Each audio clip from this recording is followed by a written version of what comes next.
Good morning, and a big thank you to Azad sir, Anand sir, and the Irop Society for trusting me with this responsibility of the newsletter. So, how did it start? It was the pandemic time, summer of 2021. There were hardly any physical meetings being held.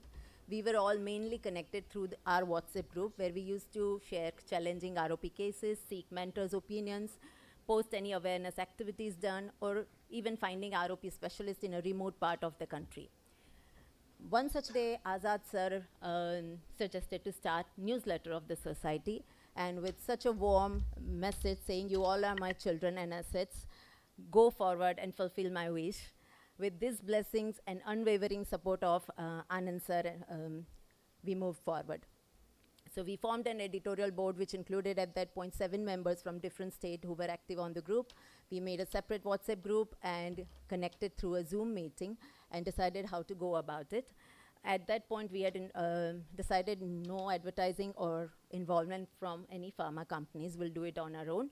So with delegation and teamwork, here came our first inaugural edition of the newsletter, which was released on the World Prematurity Day, 17th November 2021. The soft copy was emailed to all around 800 VRSI members and the group members, and we received very encouraging feedback. And it actually raised awareness about the presence and strength of the society. The highlight of this issue was the inspirational journey of Dr. Tapas Padi, who's the head of the department at LV Prasad Bhubaneswar, who had just received the prestigious Rangachari Award that year at AIOS for his exceptional work in ROP, which researched the rate of retinal vascular growth as a predictor for treatment-warranted ROP. The newsletter also included ROP basics for the general ophthalmologist in terms of screening guidelines, ICROP classification. There was an excellent photo essay showing the laser for aggressive ROP, how can it be the good, the bad, and the ugly. There was also a case report which emphasized on long-term follow-up of the treated ROP babies to detect any refractive error, strabismus, or amblyopia. It was heartwarming to see one of our members was collaborating with IITians for the innovative idea to address, are we injecting right amount of anti-VEGF in these tiny eyes? And they actually proposed designing a special syringe which can deliver different dosages, especially in the nanoliters. And also we compiled members directory state-wise preliminary in that issue. Our next newsletter was released last year, and which again came up with Professor Azad sir's beautiful poem, which shows his passion for preventing infant blindness. The highlight of this newsletter was the role of laser in an era of anti-VEGF, where our dear mentors, Dogra sir and Subhadra ma'am, shared pearls of wisdom.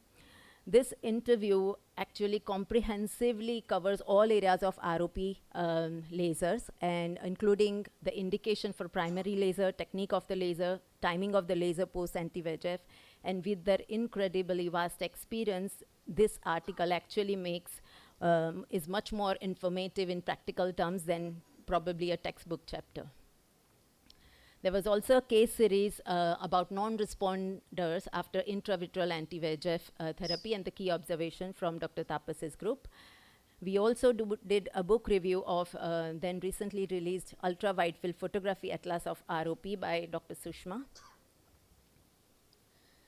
We shared glimpses of 8th annual meeting of Irop, which was held at Shankanetralaya and which was a huge success with nearly 275 delegates. It covers advances in basic sciences and ongoing research to all aspects of ROP management as well as medical legal issues. And Anand sir presented the consensus guidelines on anti-VEGF in ROP in Indian settings. Dr. Bhende received Michael Tracy oration at that meeting, and Professor Shunji Kusaka received Dr. Rajwardhan Azad oration, as Anand sir just mentioned. So all in all, it was a great academic feast with lots of national and international ROP experts.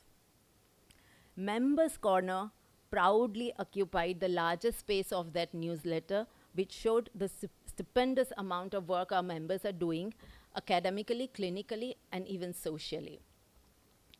So in the members' achievement section, we subdivided into awards and conference newses. So Dr. Badrinath Oration Award was given to Dr. Dogra sir, and Dr. Bhujan Shetty Oration Award to Dr. Pramod sir. This is the last AIOS news where Kidrop received the best of the best paper poster for their battle against ROP blindness, 15 years of a telemedicine program. And this is our consensus group where the anti-VEGF guidelines were formed.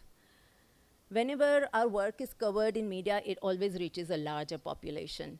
So our members are working and their work is being appreciated in local and regional newspapers, TVs, and radios.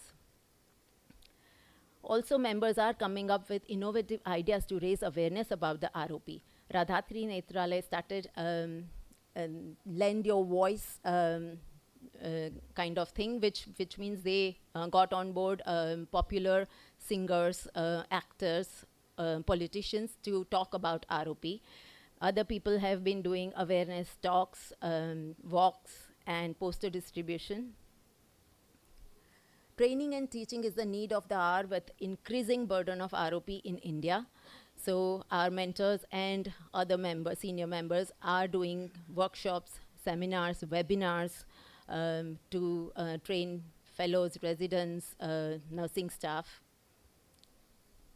On publication front as well, many of our members are very active. They are publishing their work in index journals, be it a case report or a multi-center collaborative studies. These are the glimpses of our next newsletter, which will be published by end of the month, and the focus would be on the role of biosimilar anti-VEGF for ROP. And also, as we just discussed, the basis ROP, the experience of the first multi-center collaborative study from our Irop members, which has just been published in Ophthalmology Retina.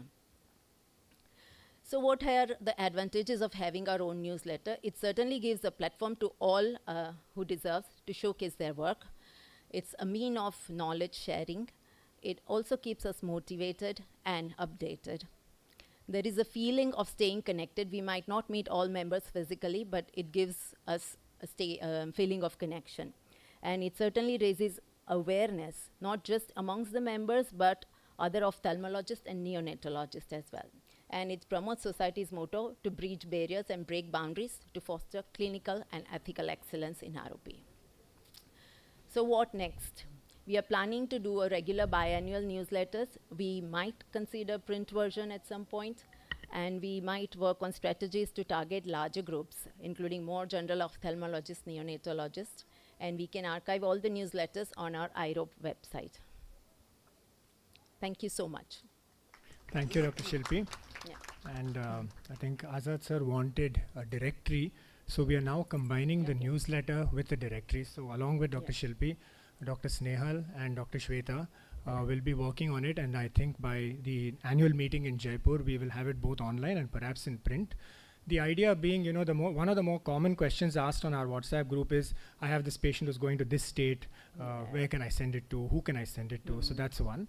But more importantly, we think once we have an accredited member in a certain area, we should be able to share this directory with neonatologists. We'll share it with the NNF so that they are also sure whom to send it to. So this will also be an incentive for ROP people to join our society.